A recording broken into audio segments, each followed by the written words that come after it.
السلام علیکم دوستانو، څنګه یو امید لرم چې ښه وئ. دوستانو، په خیبر کې د منظور پښتون چې کومه جرګه ده د هغې په باره کې نازي اقبال د پښتو سندرو اداکاره، تاسو به ډېر ښه پېژنئ. هغې یو څو خبرې کړي دي چې دا یې څه ویلي دي د پښتنو په باره کې ښه خبرې کړي دي. راځئ تاسو دا ویډیو وګورئ. السلام علیکم قدرمنو، نازي اقبال یم. غواړم چې یو څو خبرې تاسو سره وکم. قدرمنو، نن چې زمونږ په پښتنو او په ټولو مسلمانانو تکلیف دی او ټول په غم اخته دي، نو څوک هم اواز نه اوچتوي، نه څوک ویډیو جوړوي، نه پې څوک خبرې کوي.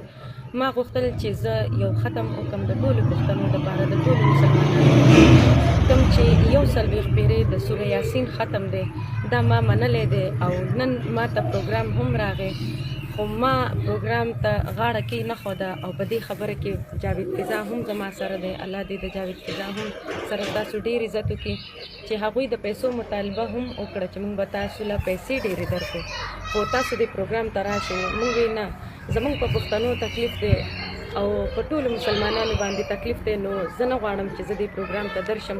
نو قدرمنو، تاسو هم دعا وکئ او زما هم دا دعا ده، غوښتل مې چې تاسو ته هم پته ولګي چې نازي اقبال زموږ سره په دې غم په دې درد کې شریکه ده، ځکه چې ستاسو په ما حق جوړېدو، د دې ویډیو حق مې راباندې ضرور جوړېدو، ځکه چې کله په ما تکلیف و نو ما سره څوک هم په تکلیف کې نه ولاړ، صرف او صرف تاسو ما سره ولاړ وئ او تاسو ما سره په هر تکلیف کې ودرېدلي یئ.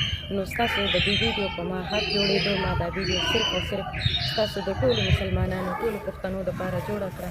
زه دعاګر یم چې الله دې ټولو مسلمانانو ته بړۍ ورکړي او الله مو کامیاب کړه. الله دې په موږ او په تاسو هېڅ هم نه کړي. الله دې په موږ او په تاسو خپل